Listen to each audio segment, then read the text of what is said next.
মানবতা বিরোধী মামলায় শেখ হাসিনা সহ অন্যান্য আসামিদের রায়কে কেন্দ্র করে মাদারীপুরে ব্যাপক নিরাপত্তা জোরদার করেছে আইনশৃঙ্খলা রক্ষাকারী বাহিনী। ভোর থেকেই ঢাকা ভাঙ্গা এক্সপ্রেসওয়ের পাশাপাশি ঢাকা বরিশাল মহাসড়কে টহল জোরদার করা হয়েছে। সেনাবাহিনী, বিজিবি, র্যাব, পুলিশের একাধিক টিম কাজ করছে। এছাড়া জেলা প্রশাসনের পক্ষ থেকে নির্বাহী ম্যাজিস্ট্রেটগণ মাঠে রয়েছে। আমরা দেখেছি মাদারীপুর থেকে দূরপাল্লার যানবাহন নিজ নিজ গন্তব্যে যেমনি ছেড়ে গেছে, ঠিক তেমনি দক্ষিণাঞ্চল থেকে ছেড়ে আসা যানবাহন কিন্তু মাদারীপুরের মহাসড়কের উপর দিয়ে নির্বিঘ্নে যাতায়াত করতে পেরেছে। সেক্ষেত্রে কোনো ধরনের অপ্রীতিকর কোনো ঘটনার খবর আমরা এখন পর্যন্ত পাইনি। রাস্তাঘাটের পরিস্থিতি খুব ভালো, কোনো যা ঝামেলা নেই, কোনো মারামারি কুলিয়াকিলি কোনো কিছু নেই, গাড়িগুলি চলতেছে সঠিকভাবে। আমি আসছি হলো রাজুর থেকে, তো রাজুর থেকে আসছি আমার যাতায়াতে রাজুর তো মাদারীপুরের মধ্যে আমার আসতে কোনো সমস্যা হয়নি। নিরাপদে গাড়ি চালাইতেছি, রাস্তাঘাটে পুলিশ প্রশাসন সবকিছু আছে, কোনো ভয় নাই।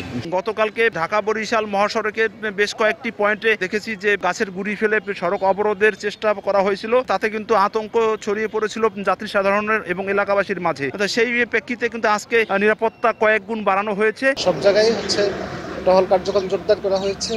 আমাদের সাথে যৌথ বাহিনীর টহলে Bangladesh army, BGB, RAB, police সবাই মোতায়েন আছে এবং জেলার সার্বিক আইন শৃঙ্খলা পরিস্থিতি শান্ত রাখার জন্য এই টহল কার্যক্রম চলমান থাকবে। মানবতা বিরোধী মামলায় শেখ হাসিনার যে রায় ঘোষণাকে কেন্দ্র করে মাদারীপুরে ব্যাপক নিরাপত্তা জোরদার করা হয়েছে।